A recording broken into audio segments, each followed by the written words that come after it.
I know, excited na po kayo sa ating lunch, pero mamaya pa yon. Extend pa po natin ng konti. Ayan, konting patience pa kasi nakapaghintay naman yung mga forefathers natin sa types and shadows, di ba?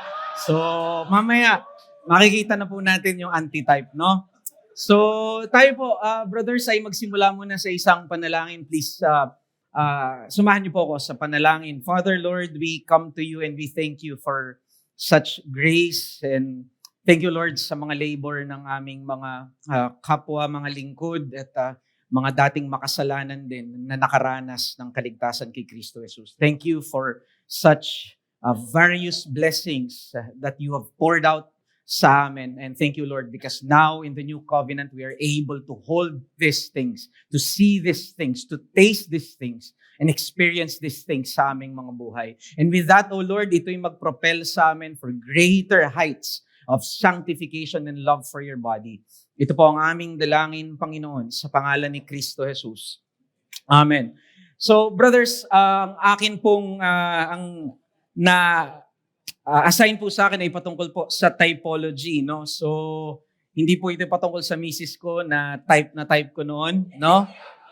Typology po ito, no? So, we'll be using yung word na typology in the sense that it deals with the type, the picture, the shadow, and then the antitype or the reality o yung pinaka nito, substance, no? So pag sinabi nating typology, it's the relation of the two. Pero hayaan niyo po na mag-umpisa po ako sa hermeneutics, no? Because typology is a form of hermeneutics. Kung titignan natin, kilala natin si Hermes, isang Greek god, 'di ba?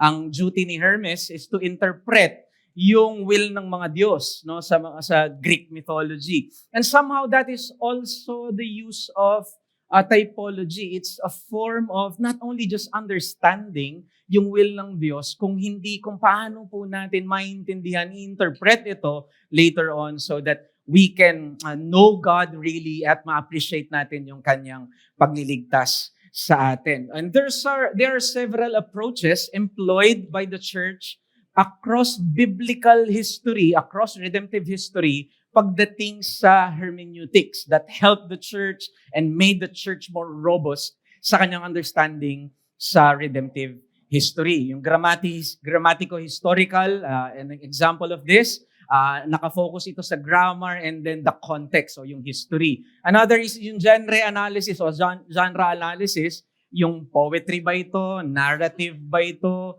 wisdom literature ba ito. You don't treat yung mga narrative as poetry, and you do not treat poetry as somehow narrative, no? So yun yung mga biblical hermeneutics or the art or the science of biblical interpretation. Also yung analogy of faith o analogy of scriptures, yung scripture interprets itself, no? So kapag meron tayong malalabong passages sa isang bahagi ng scripture, we go to clearer passages of scriptures. And that does not only apply to scripture, but also it also applies to doctrine. Kaya meron tayong tinatawag na analogy of faith, no? The analogy of faith. Kapag may mga doctrines that are somehow unclear, we go to clear, more explicit doctrines, and from there we deduce. No, so yun yung mga way ng ating hermeneutics. But of course, we are reformed, kaya meron tayong tinatawag na redemptive covenantal framework. So dito natin, nakikita dito, mas masasabi natin na ito na yung what makes us distinctly reformed because nakikita natin yung scriptures at yung redemptive history in a covenantal redemptive way. And or also, hindi natin dapat kalimutan because this is what Christ really said kung paano interpret yung scripture. It should be Christological pagdating sa ating hermeneutics. Di ba? Sabi ni Christ yun sa John chapter 5:39, sabi niya sa mga Pharisees, you search the scriptures and yet hindi nyo ba alam that the scripture testifies of me. At yung si Cleophas, kung maalala ninyo na nag-resurrect si Christ dun sa Emmaus, no? So yung pangalan ng church nila, Pastor Joseph Mangahas, di ba sinabi yun ni Christ dun sa mga disciples na yun, na the Old Testament, the prophets, the law, they point to Christ. Sabi ni Christ, they point to me. But sadly, there are times that the church employed unsound hermeneutics that is not beneficial sa church. And one form of, I believe, unhelpful na klase ng hermeneutic is yung allegorical na hermeneutics. This is somehow employed by most of medieval fathers, Origen, Clement of Alexandria. At ang problem dito, and I think mahalaga lang ito, so that this will not be confused with typology, kung bakit ko po ini-introduce itong allegory, no? So yung pag-aaralan natin is not allegory, this is typology. But we must understand, ano ba, Pastor, yung allegory? It espouses a fourfold approach or interpretation sa scriptures or sa biblical text. So first, it interprets may literal, may moral,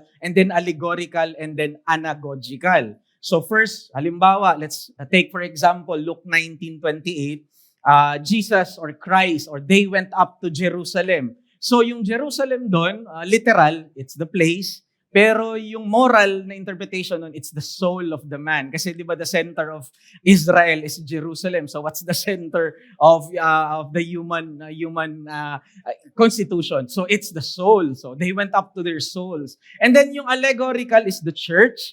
So pwedeng yun yung Jerusalem. And then yung anagogical, we know yung ultimate, pag sinabing anagogy, di ba yung pinaka-fulfillment o yung pinaka-tinutumbok ng lahat, it's heaven. So merong apat na meaning lumalabas sa allegorical interpretation, yung Jerusalem. So pwedeng soul, pwedeng yung place, pwedeng yung church, and then pwedeng ultimately yung heaven. And so ang sabi ni R.C. Sproul sa kanyang book, Knowing Scriptures, allegorical interpretation of Scripture is to be rejected because ultimately it strips the text of all its meaning.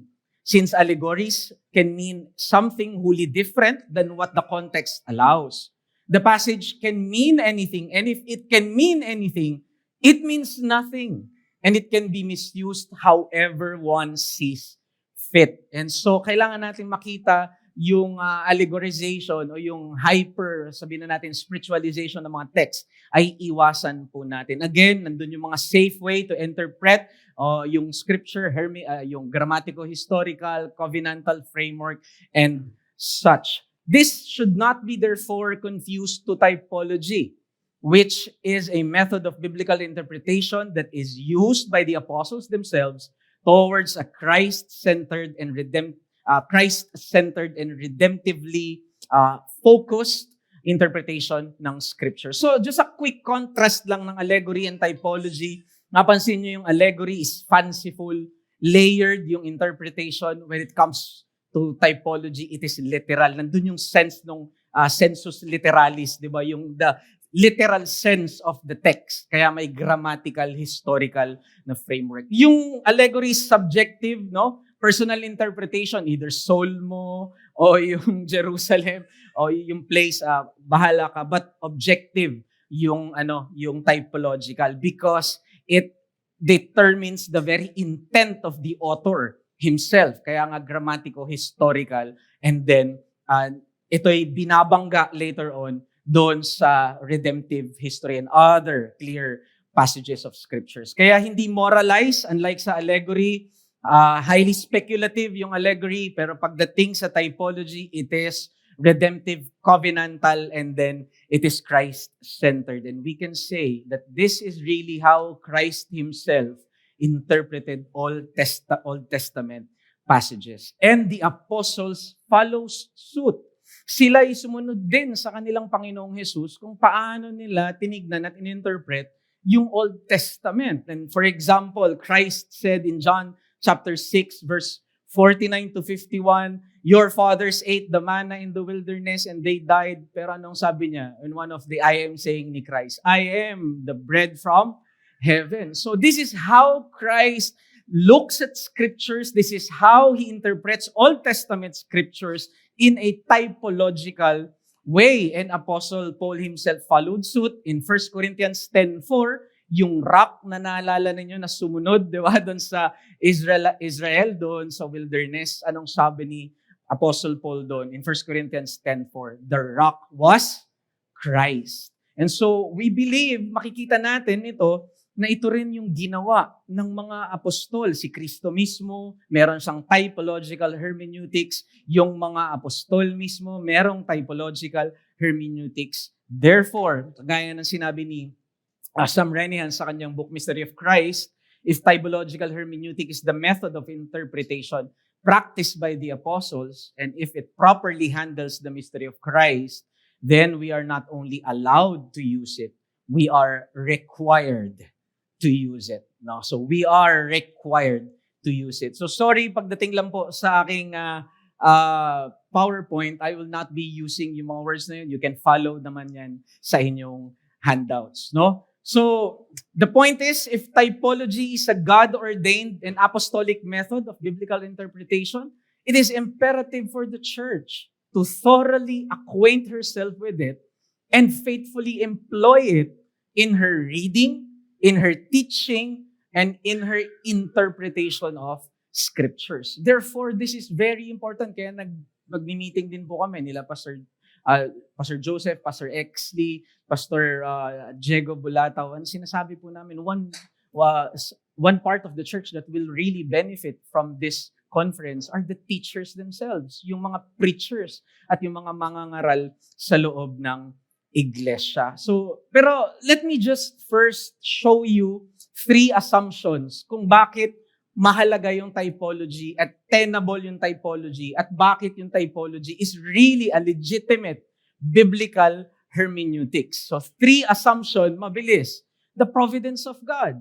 Because we know that God is the God of providence, therefore He determined and already placed kung ano yung mangyayari in the future and then in the past. And so makikita natin yung redemptive history ay talagang dinetermine ng Diyos. Therefore, yung typology is something that is really legitimate. Kasi God is the great storyteller of redemption. And so inilalagay niya na unti-unti yung kanyang plan for redemption. And so we can look back, which is what the apostles did. Di ba? Nakita nila yung redemptive history and then they look back. Yun pala si Adam. Yun pala yung Israel. Yun pala yung circumcision. Yun pala yung Passover meal.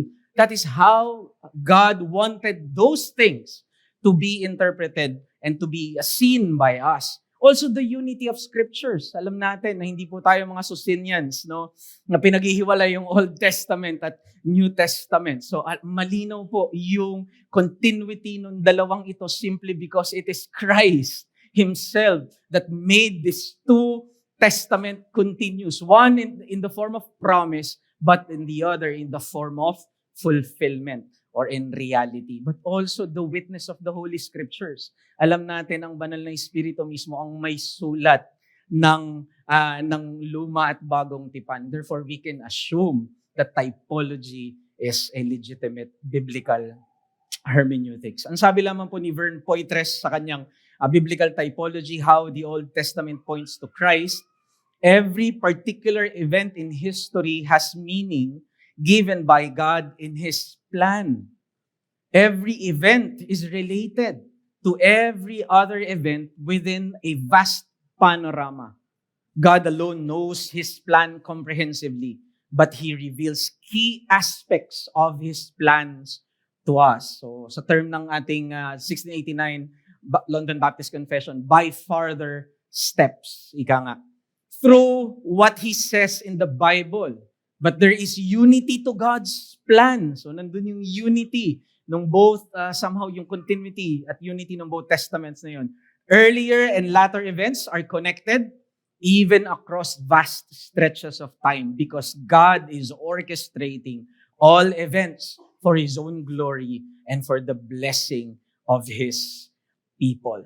So I have only 2 main goals this lecture. First is to convince you that typology is a biblical hermeneutics that we should employ sa church, sa study, at sa preaching, at sa pulpit. I hope I did that already. But the second na goal ko ngayon is to show you somehow yung difference ng application ng typology within Reformed tradition.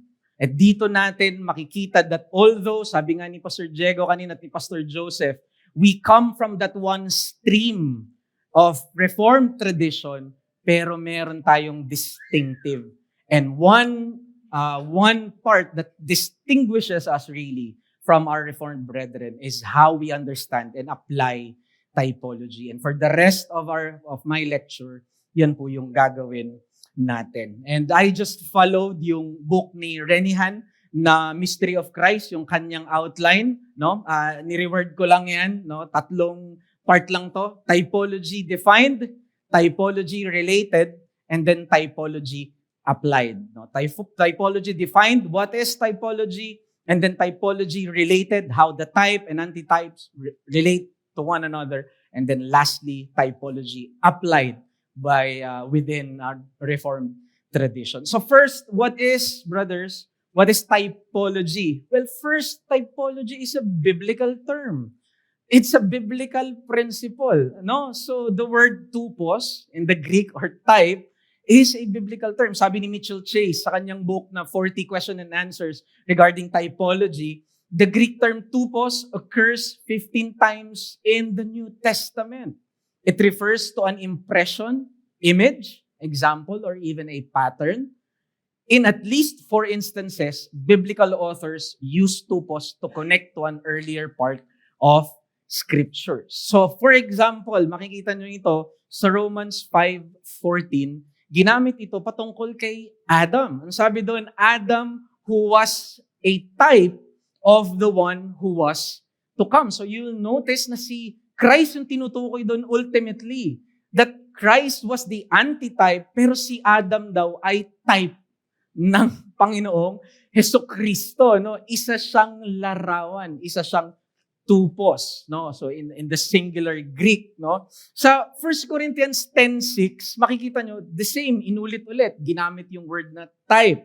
Sabi ni Paul dyan, now these things took place as examples for us. And alam natin tumutukoy yun sa Israel as a church state somehow in form of typology, no? So, ang sinasabi doon kung naman nangyari sa kanila sa wilderness, they function as types or as examples.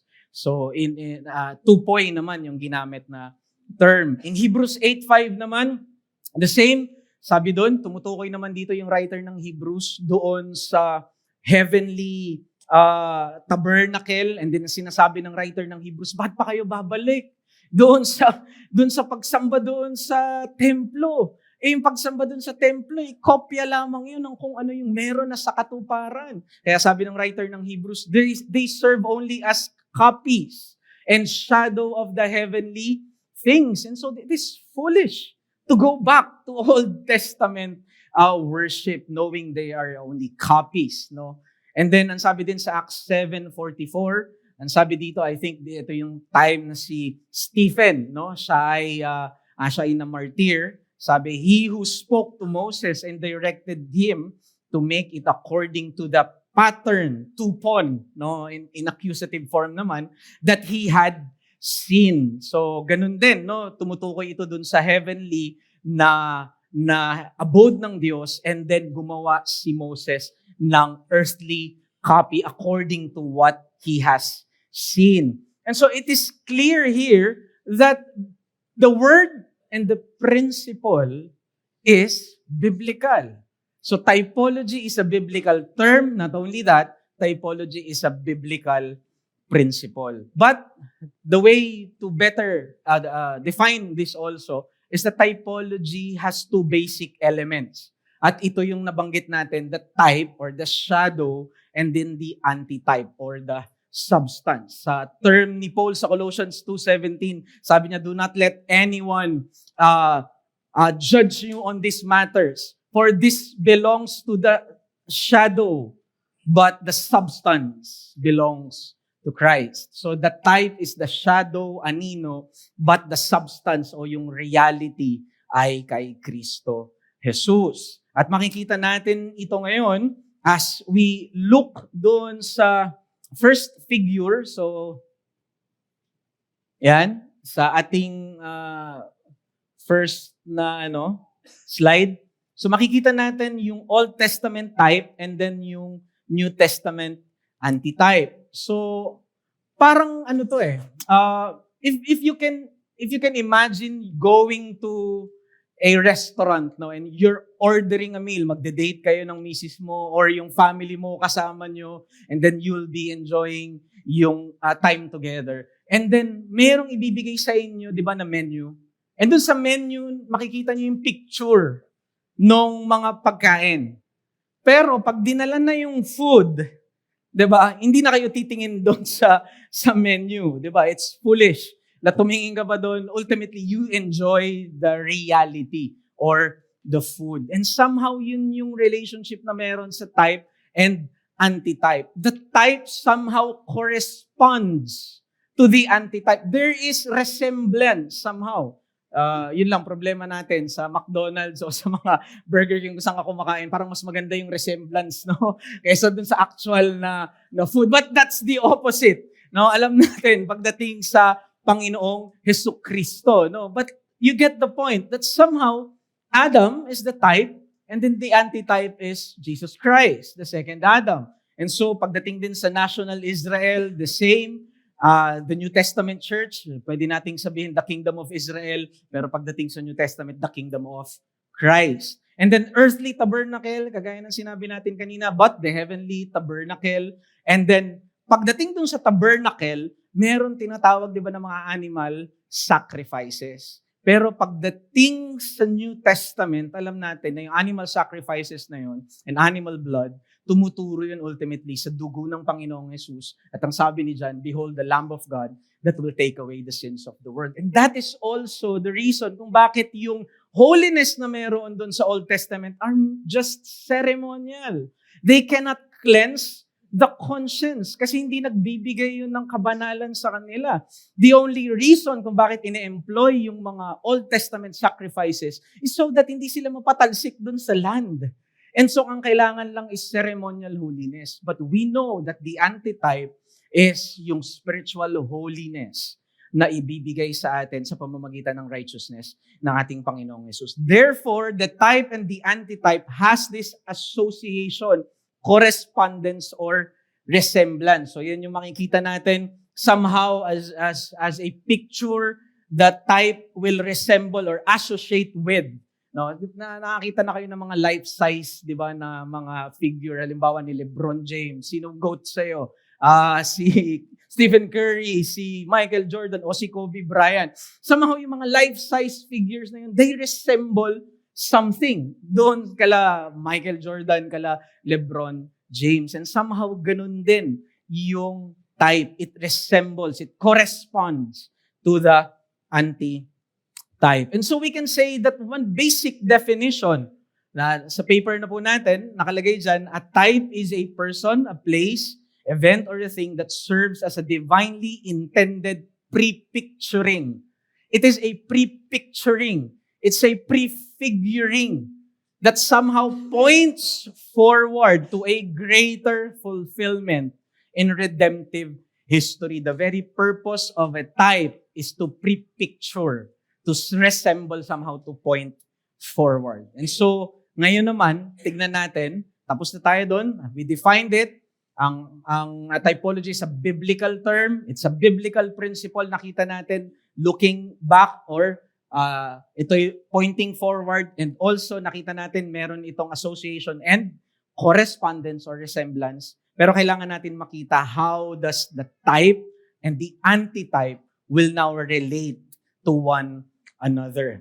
Because when we understand typology as mere association and correspondence, though that is vital, pero kapag dun tayo tumigil, we will fail to fully appreciate kung ano ba talaga yung function ng type sa antitype. So there is needed a deeper understanding nung pagka-relate nung type at antitype. And the first is yung tinatawag nating heightening or yung escalation. No? So the type will always reveal something greater and other than itself. So first, the type will reveal something that is greater than itself. Kaya meron tayong tinatawag na recurring ng escalation, ng escalation sa scriptures pagdating sa revelation. So mapapansin ninyo, di ba? Just take for example, nandyan sa handout ninyo, yung animal sacrifices, nag-e-escalate ito sa Old Testament patungkol sa detail kung ano ba yung katanggap-tanggap na sakripisyo sa Diyos in the New Testament. First, in Abel, alam natin sa Genesis 4, merong acceptable and then unacceptable sacrifice. Pero hindi doon natigil yung divine revelation o yung mga type. Ang sabi naman ni Yahweh o ng Diyos kay Noah sa Genesis 8, meron din clean and then unclean. So itong mga animals na ito, these are clean. So somehow these are for sacrifices. So therefore sacred tong mga animals na to. Huwag niyong kakainin to doon sa loob ng arko. Pagbaba niyo sa arko, saka niyo ito iaalay. And then the next is makikita natin yung halimbawa kay Abraham. Kay Abraham, pinakita doon na yung sacrifice can also be substitutionary.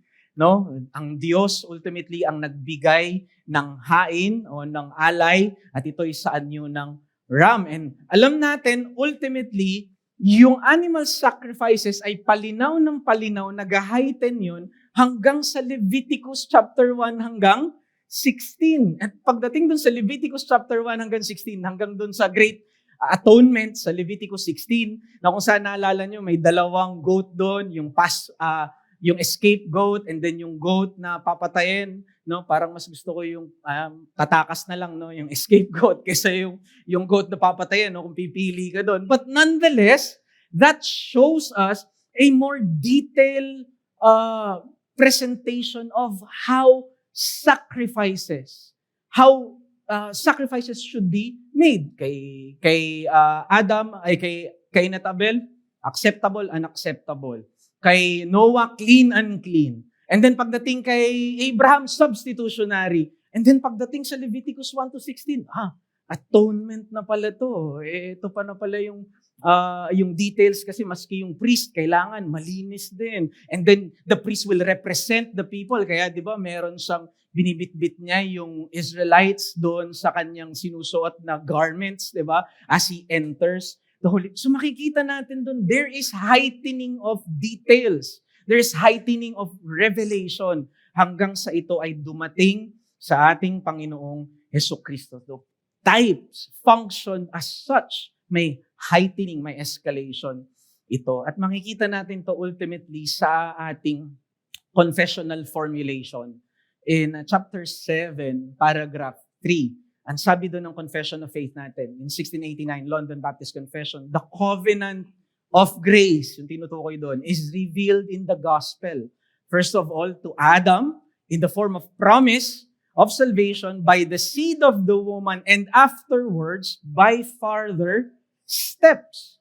And that is crucial. Kagaya nung sinabi ni Pastor Joseph kanina, na yung covenant of grace, hindi ito na-establish or na-formalize sa Old Covenant.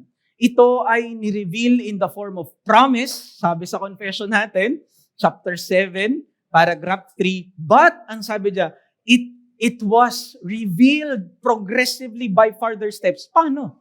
By types and shadows.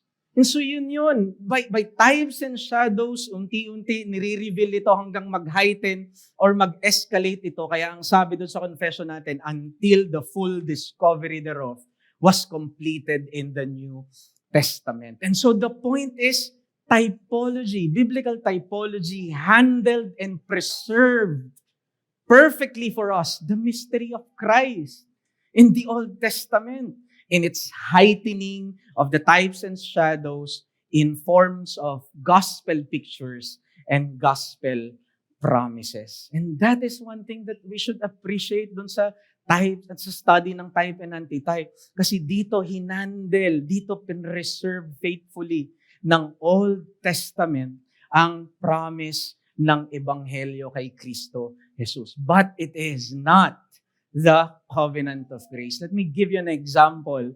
Halimbawa, ako'y magre-regalo sa aking, pasensya na yung misis ko, mahal na mahal ko lang talaga, no? So, saan ulit yung gagamitin ko halimbawa? May special akong ireregalo sa aking asawa. At yung special na ireregalo ko sa kanya, ibabalot ko yon sa isang gift wrap. Now, you see, Wala pa ako nakitang tinabi ng asawa ko na gift wrap na binigay ko sa kanya. Ang nakikita ko lang na tinatabi niya is yung regalo itself. And somehow yung type is, we can understand that way. It contains the mystery of Christ. But it is not itself the very gift na gustong ibigay ng Diyos sa atin. It functions somehow as a means, as a vehicle, so that yung gift na si Kristo Jesus, the substance, will now come to us. And so that is the second thing na dapat nating makita. Therefore, the type or the Old Testament is substantially different sa New Testament. Yung gift wrap, hindi yun yung regalo.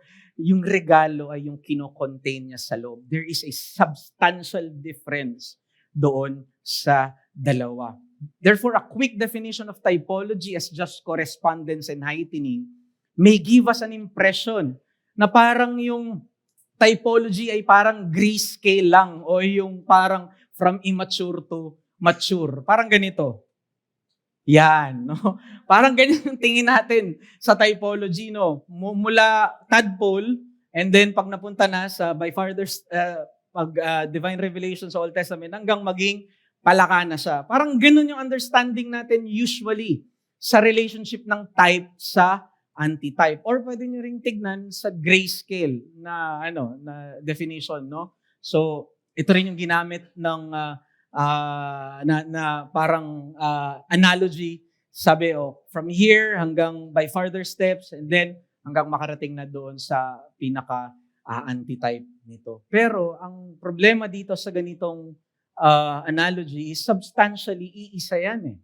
Diba? They are substantially the same. It's a tadpole and then naging mature lang, naging palaka. But that is not how we understand type and then antitype. Because type are substantially different to the antitype. Ibang-iba ito doon sa kanyang antitype. For example, brothers, di ba, yung rock saka si Kristo, hindi naman pwedeng sabihin natin na in immature form, rock si Jesus, tapos nung further revelation, naging si Kristo na. Hindi ganun yung understanding natin. Even yung manna from the Old Testament sa wilderness, magkaiba yung substance ng tinapay na yon na pinaulan ng Diyos at si Kristo Jesus. At kung pwede pa nating dalhin pa sa pinaka-height siguro ng example, yung dugo ng mga animals, dugo ng bulls and goats, hindi mo maikukumpara yun doon sa dugo ni Kristo Jesus. It's not just an example or a difference of immaturity and maturity. Those two things are so much different. Kaya sabi ng writer ng Hebrews, no blood of bulls and goats can ever cleanse the conscience.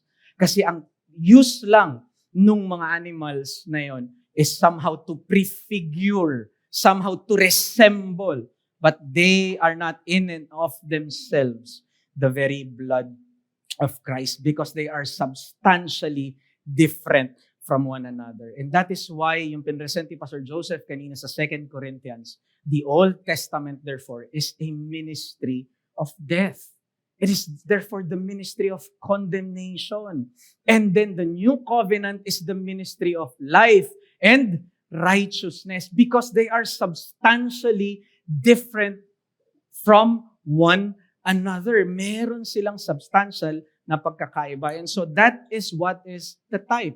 It points to something not only greater, but it points to something other than itself. And I hope ito yung makita natin ngayon. I think ito rin yung naging paper ni Pastor Joseph kanina, yung substantial difference. And this is key sa isang Reformed Baptist o 1689 Federalist understanding ng Old and New Covenant.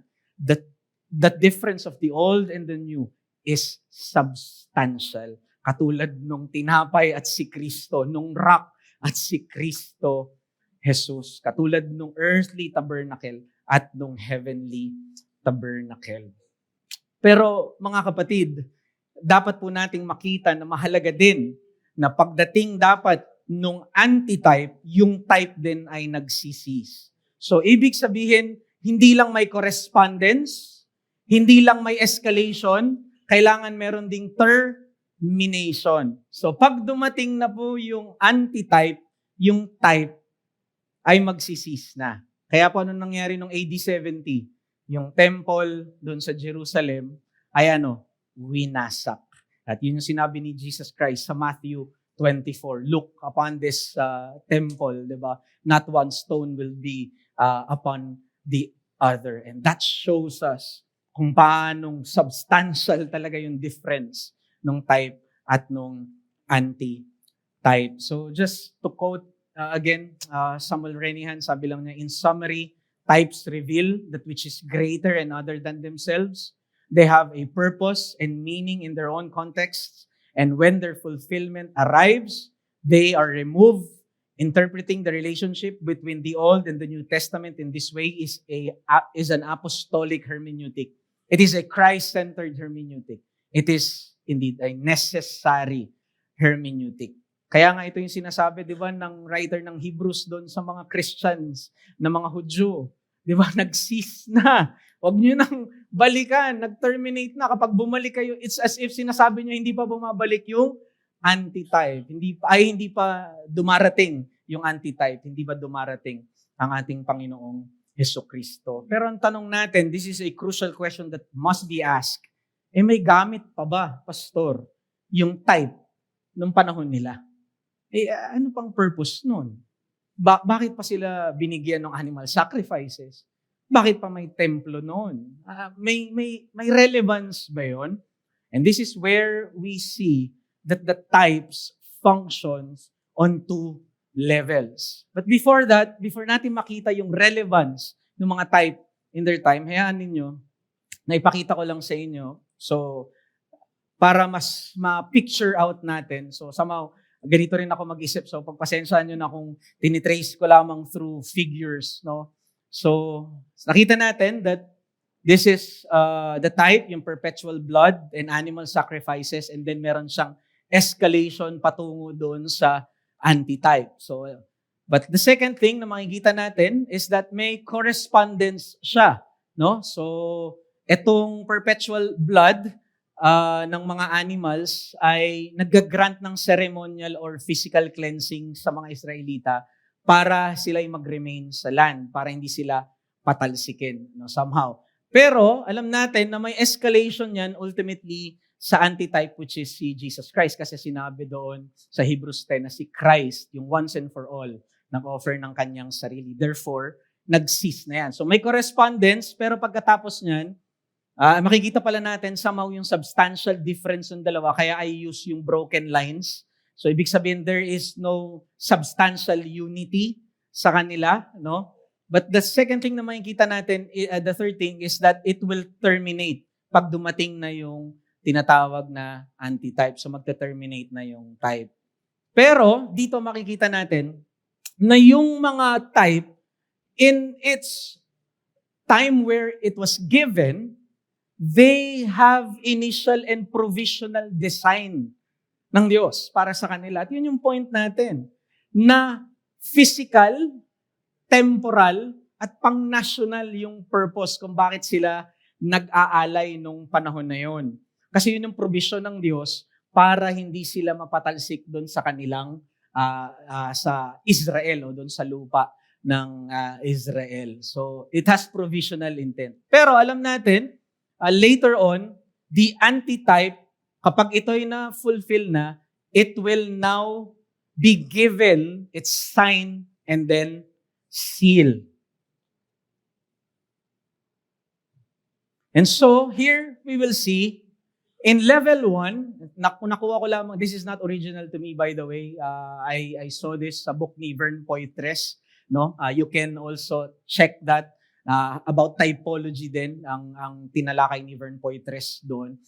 Tinweak ko lang ng konti ito para syempre mag-represent ng Reformed Baptist na idea natin sa typology. No? So, makikita natin sa level 1, yun yung sinasabi ng forefathers natin na merong level 1 na importance yung typology nung binigay sa kanila. Kaya yun yung question, may halaga ba yun?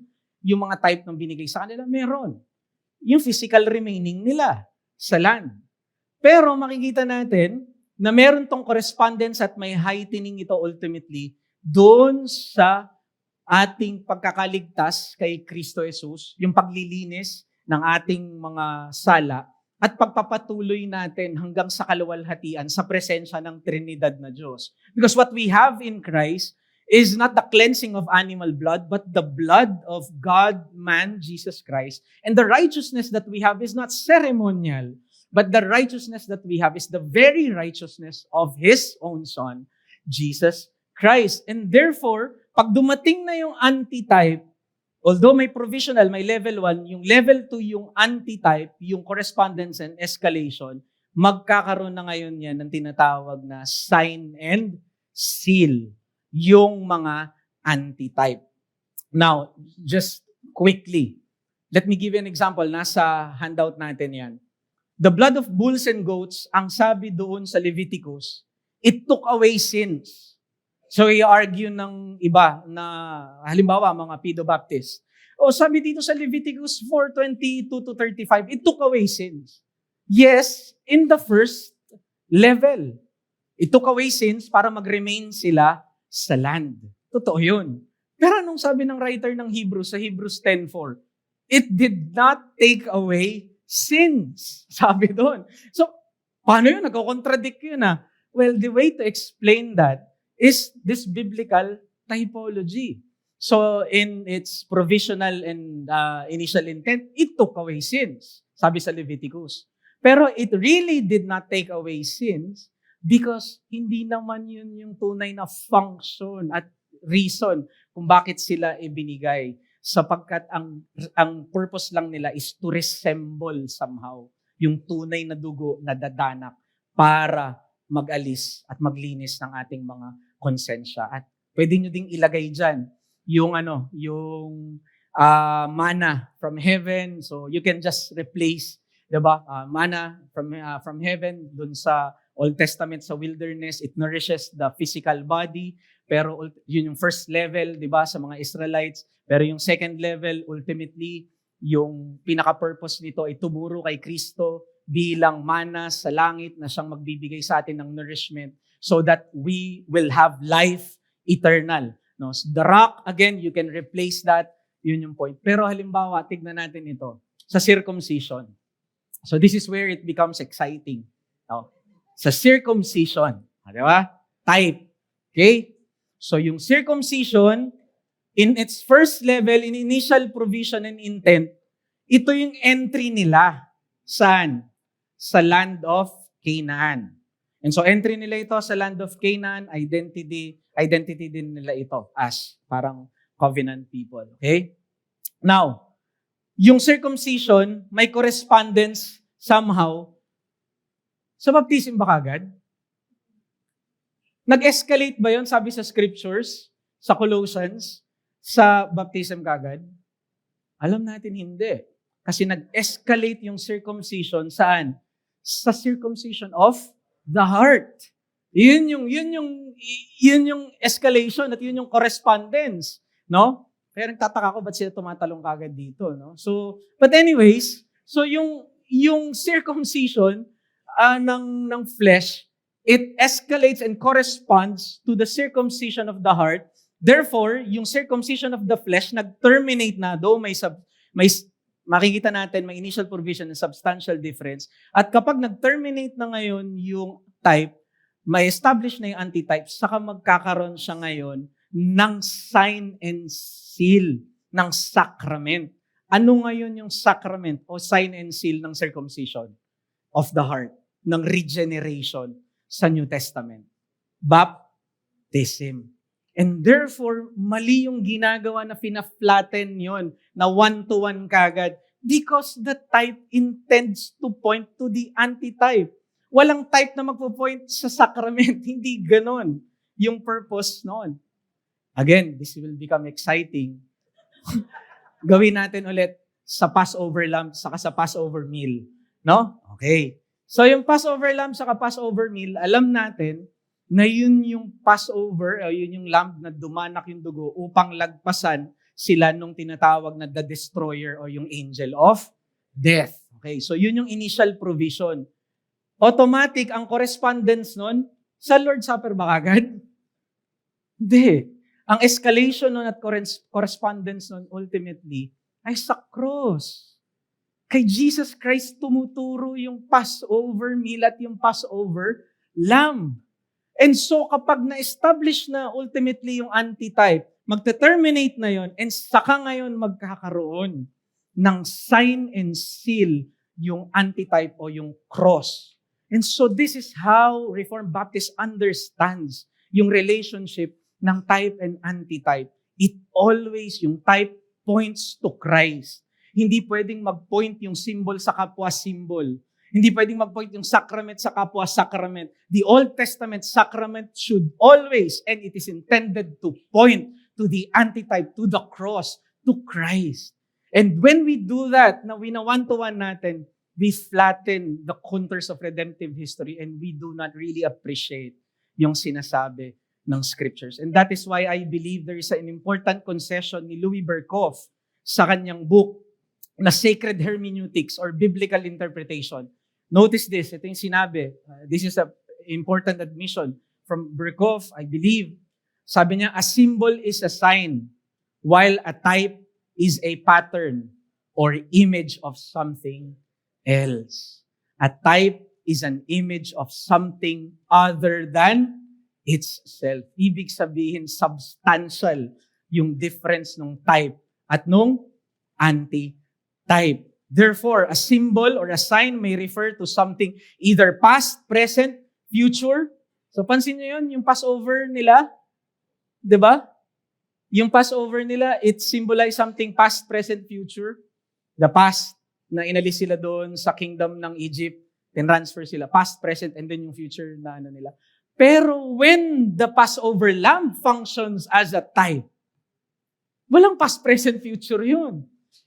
When the Passover lamb functions as a type in the second level, it points to the cross. It points to Christ. And so, I believe pagdating sa type and antitype, pagdating din sa mga Old Testament sacraments, mahalaga yung sinabi ni Louis Berkhof dito, magkaiba yung sacrament, sign, and seal dun sa type. Halimbawa, yung Passover lamb, Passover meal.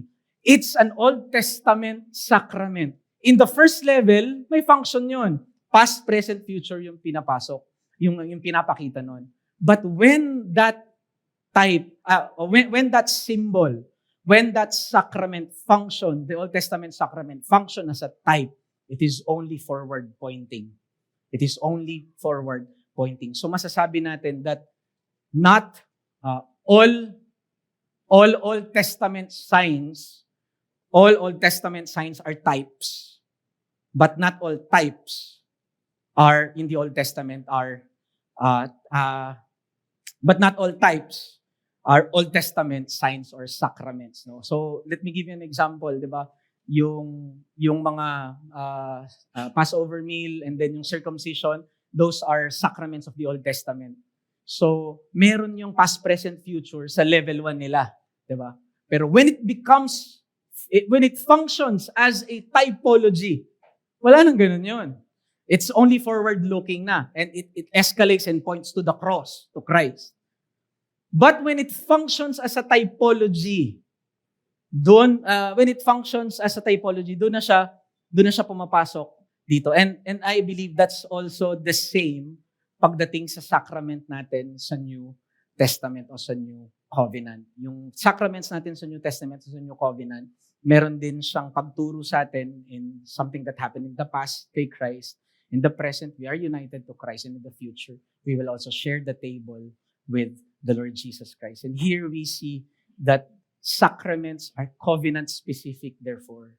Kaya hindi sila pwedeng tumalon from one covenant to another. Specific siya. It functions as sacrament specifically doon sa sacrament lang o doon sa covenant lang na nire-represent nito. And so now, let me just be quick. I believe dito na tayo magkakaroon ng further pa na differences pagdating sa application na ngayon ng typology. So just to say na mayroong unity tayo sa mga Credo Baptist and then tayo mga Credo Baptist, meron tayong pagkakaisa sa kanila. Ang pagkakaisa natin is yung law and then gospel. Yung law, alam natin, yung covenant of works na na-share ni Pastor Joseph kanina, and then yung gospel, yung covenant of grace sa ating Panginoong Hesukristo. So there is one salvation for all the saints sa Old hanggang sa New Testament. So hindi tayo mga Socinians, yun yung dinideny natin. Pero saan tayo nagkakaroon ng diversification o ng pag-diversify o differences sa mga Pedobaptist brothers natin? First, sa substance. Ito yung sinasabi natin kanina sa type and anti-type. Presbyterians, in particular, kaya yun yung gagamitin ko because of Westminster, na ginamit ni Pastor Diego kanina sa Confession of Faith nila sa Westminster. Sila yung mga Presbyterian brothers natin. They understand yung type and anti-type are of the same substance. Their difference is only degrees. Mature to immature. Parang yung tadpole nagiging parang palaka. So, grayscale. Ganun nila naunawaan yung type and anti-type relation. Sa mga Reformed Baptists, hindi ganun yung understanding natin sa type and anti-type. Substantial yung difference. Talagang magkaiba siya. Colossians 2:17, sabi ni Paul, shadow and then substance. Kaya yun yung understanding nating picture and then reality. Magkaiba yung shadow, hindi yun yung substance.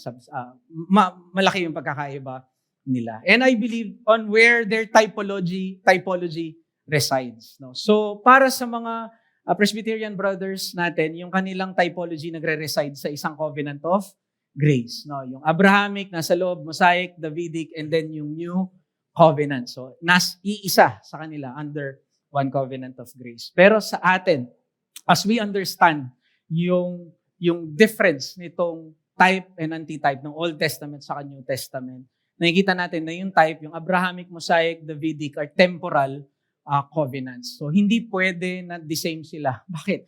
Kasi yung mediator magkaiba. Yung blessing magkaiba. Yung nature, temporal. Maski nga yung terms bilateral, do this and live. Ito, unilateral, ang Diyos lang ang gagawa. He will So, sobrang laki ng difference. And that is why, napakahalaga ng Hebrews 10. Because Hebrews 10 quoted Jeremiah 31. And that should parang place the final nail in the coffin, supposed to be ika nga para sa atin. That these are two different covenants that God had made because the mediator is different, the blessings are different, the terms are different, and so substantial yung difference nila because the new covenant, eternal, and then initiated, and then consummated. But here, I think, ito pa yung isang malaking pagkakaiba natin with our Presbyterian brothers because that model of the antitype for us is not the old covenant. And this is clear sa confession of faith natin. Kung meron po kayong confession of faith natin sa 6, dapat meron kayo, no? At chinek ko po ito kung merong ganitong explanation sa Westminster. And I was amazed and glad na hindi nila ito sinama because this is something that is unique talaga sa mga Reformed Baptists. Inad natin ito sa confession natin. Kasi ang model ng antitype natin ay yung archetype, which is yung covenant of redemption. At mahalaga to kasi sa covenant of redemption, walang internal, external administration. Sa covenant of redemption, ang member lang ng covenant of redemption ay elect lahat. And therefore, ang model din ng antitype sa atin is the covenant of redemption. And when we model it to the type, that is putting the cart before the horse. Ang humihila, therefore, dun sa kabayo ay yung karwahe. Mali po yun. Ang dapat nating maging modelo pagdating sa antitype, and that is why we espouse regenerated membership. Kaya pagdating sa ecclesiology natin, you see, bumabaha ito ngayon sa ecclesiology natin as Reformed Baptist. Kung bakit hindi rin tayo nagbabaptize ng baby, hindi tayo tumatanggap ng unregenerate. Kasi ang model na sinusunod natin is the archetype. It is what informs the church, yung ecclesiology, yung life nito. Sa chapter 7, paragraph 3, listen to this, sabi ng confession natin, and afterwards, by further steps, until the full discovery thereof was completed in the New Testament.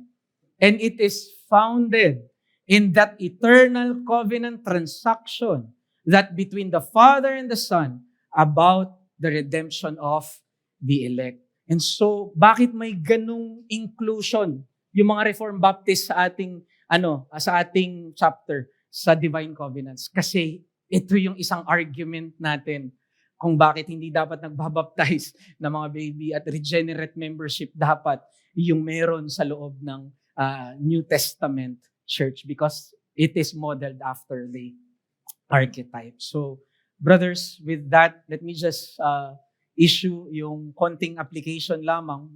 Two things, brothers, quickly. I believe yung application lang natin dito, this should give us greater appreciation sa scriptures na meron tayo. Especially the New Testament as the fuller and climactic revelation of God. We must recognize that the divine commentary principle, or what we may call the New Testament priority. Sabi ni Nehemiah Cox, the best interpreter of the old is the Holy Spirit speaking to us in the new. Nagbabasa kayo ng commentary, di ba? Gustong-gusto niyo yun. Tayo, nagbabasa tayo ng commentary. Pero hindi natin nakikita that the best commentary for the Old Testament is the New Testament.